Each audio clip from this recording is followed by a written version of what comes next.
So hello mga kabukid. Dito pala yung ating mga first batch mga kabukid. So ito yung ating papisa sa buwan ng Marso, sa katapusan ng Marso. So ayan, 20 na piraso to mga kabukid. So nabawasan ng isa. So 90 na lang. At nandito yung ating second batch. So ayan, lumabas na rin sila. So hello mga kabukid, magandang araw pala sa inyong lahat. So ngayon mga kabukid, meron akong gusto i-share sa inyo mga kabukid kasi may nagtanong sa akin na ano daw yung masasabi ko na yung may sisyo naman siya pero hindi siya nakapag-hatch. So disclaimer lang mga kabukid. So i-share ko yung karanasan ko dito sa pag-incubate ng eggs base sa aking na-experience. So hindi tayo eksperto mga kabukid sa larangan ng pag-incubate. So halay mga kabukid, samahan niyo ako pag-usapan natin kung ano yung mga dahilan.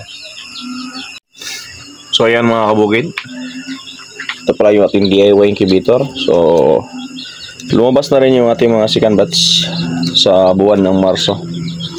So yan sila. So marami tayong hindi lumabas. So ibig sabihin pangit yung similya. So ang masasabi ko mga kabukid, yung may share ko sa inyo kung bakit ganun na hindi makalabas yung sisiw. So mayroon naman siya. Isa sa mga dahilan niya mga kabukid ay either kulang siya sa init. So ito pala mga kabukid ay manual temperature. So kung napapansin nyo mga kabukid yung kulay pula, so dapat yung kulay pula na yan mga kabukid nandyan yan sa 100, kumbaga 37.5, tapos 40. So 37.5 to 40 dapat nandyan lang yung init. So itong sa akin bumaba siya kasi galing to sa labas kanina. So inilagay ko lang sa loob ngayon lang. So isa yung sa mga dahilan mga kabukid yung init. At isa rin mga kabukid ay yung hangin dito sa loob. So kung napapansin nyo mga kabukid, yung hangin niya, yan o, gumagalaw-galaw pa yung mga sapot.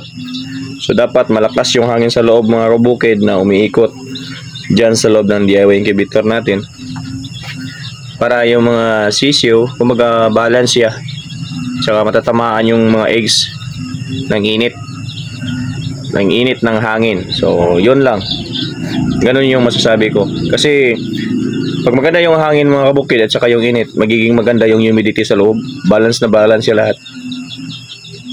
So magiging maganda yung hatching niya. So isa rin yung mga kabukid, yung tingnan nyo rin yung air pocket ng eggs. Palagi nyo yung i-monitor. Kasi pag masyado naman siyang mababa, isa rin yan sa dahilan kung bakit hindi makalabas yung sisiw, kasi hindi niya kayang butasan yung eggs doon sa air pocket kasi masyado siyang mababa sa eggs. So dapat maganda yung air pocket niya, nasa mga 3/4 dapat. So kailangan balance siya para yung ating pag-incubate successful siya. So ito yung sa akin, ayan o, lumabas na sila. Kahapon pa to nag-umpisang mag-hatch. So mas nililiksi na sila mga kabukid. So mayroon tayong hindi nag-hatch doon sa itaas. So meron ako napansin doon sa ating backyard na kamalian. So share ko na lang yun sa inyo mga kabukid pag once na pang araw na yung panggabi na naman ako sa aking trabaho. So yun mga kabukid, yun lang ang ma-share ko sa inyo base sa aking experience at karanasan dito sa pag-incubate ng eggs.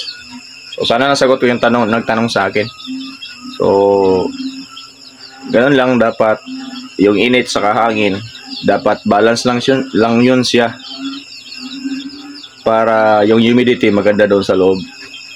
So yun lang, simple lang siya. Kumbaga ganun lang yung, kumbaga isa rin yun na dapat i-monitor mo rin yung air pocket ng eggs. Dapat hindi siya masyadong mababa talaga para kaya niyang butasan yung eggshell. So yun lang mga kabukid, happy farming sa inyong lahat. Maraming salamat sa inyong lahat. Patuloy lang tayo sa buhay mga kabukid. See you in my next video. Bye bye mga kabukid.